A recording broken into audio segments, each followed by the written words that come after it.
go first, or I'm looking out for snakes.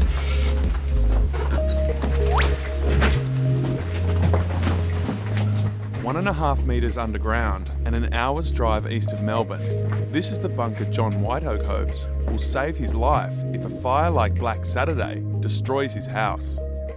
I've got a professional fire brigade Drager breathing apparatus, which I'm very familiar with, having used it for years in the Metropolitan Fire Brigade, and an aqua lung, which is even simpler. Just turn it on, put it in your mouth and breathe.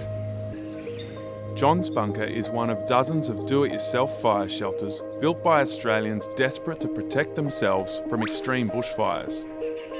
Next door, his neighbour Peter Broman built a bunker straight after the Black Saturday fires nearly killed him.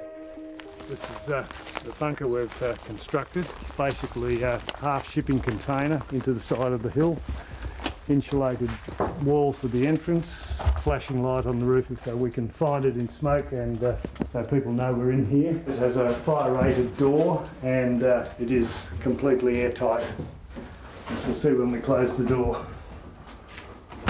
It is dark in here because we're completely sealed in, which is why we have emergency lighting. Imagine if you've got a fire raging outside, you're here in a steel box with no airflow. Yes. How would that be in the event of an extreme fire? I think we'd be pretty uncomfortable for a while, but my belief is we'll survive. Justin Leonard from the CSIRO isn't so sure. Under really severe conditions, it'd be a real concern here. I think the humidity is going to go to 100% fairly quickly, and the temperature's going to be hot, so people's core temperatures are going to start rising, and it's just a question about how long you'd have to be in here before that gets risky. It's an illegal structure, it sounds inherently unsafe and potentially is a death trap. Unaccredited do-it-yourself bunkers, like the ones filmed by Triple J, are what the Victorian Building Commission have been warning people about.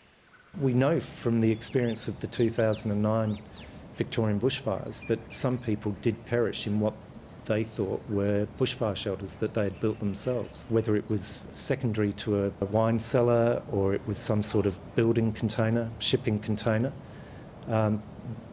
they died. And it wasn't necessarily they died because of fire, they suffocated.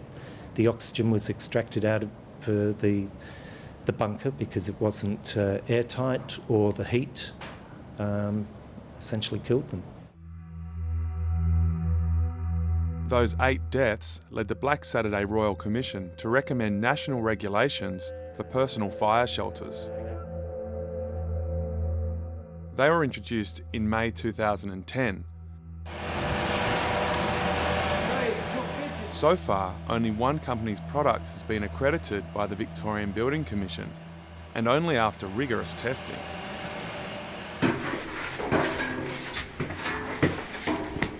All the materials that are used to construct the bunker are all non-combustible and have really good performance up to a very high temperature. When the smoke starts to arrive, you lock these off, and that's when your hour starts. What concerns authorities is that some companies have built bunkers that don't meet these standards. Sometimes with terrible results.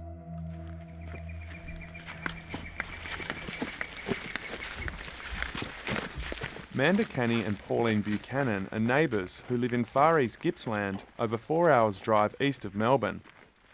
They were both keen to get a bunker after Black Saturday. Be fire ready, be underground, be in a fireproof shelter.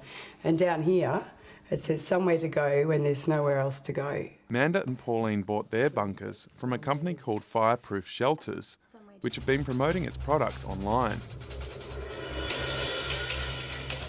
You need to have a fireproof shelter.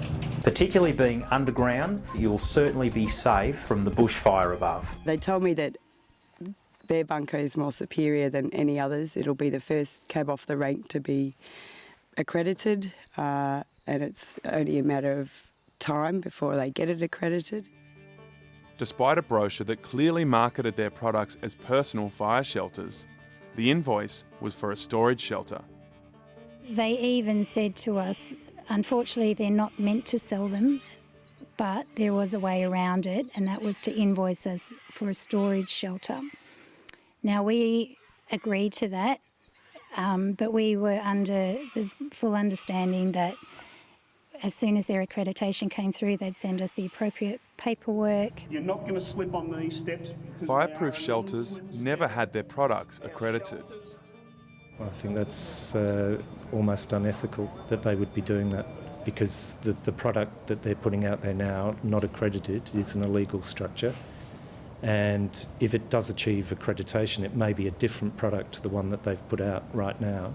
So this is like the first chamber, which you go through. It's a little tunnel through a second fire door, which they said was an extra safety feature. And as you can see, that's got wood on it and it's actually rotting. Into the big chamber down here, which drops down lower, where there's a staircase. But the top of the staircase, that's the first step out of 4, and it's I'm up to the top, nearly the top of my gumboots. So $14,000 for an underground swimming pool that you can't really swim in. The fact that in such a vulnerable time, people have come in and deceived us, it's devastating. The only way you can guarantee your safety. Triple J has made repeated attempts to contact Craig Morrison and Andrew Kelly, the men behind Fireproof Shelters. There's been no response, but in a letter to Pauline Buchanan and her husband, Andrew Kelly rejected a number of their claims. At no time did we tell you that we could not sell the fire-resistant storage shelter as a fire shelter. What we did tell you was that we were not legally able to sell you a personal fire shelter. We sold you our fire-resistant storage shelter. The company also claims that it warned the women that their product brochures were outdated. They were only given out purely for the picture design of what our fire-resistant storage shelter looked like, and nothing else. The main problem is the door. In 2011, Manda and Pauline lodged a civil claim with the Victorian Civil and Administration Tribunal. After 18 months and a series of hearings, they're still hoping for a resolution. You feel pretty violated, really. You do. And to me, it's almost a criminal act what they've done, because, we've basically got nothing for our money. We'll keep battling on, and hopefully, at the end of the day, other people won't get sold dodgy bunkers. But as far as getting our money back and being able to buy an accredited bunker, I'm not sure.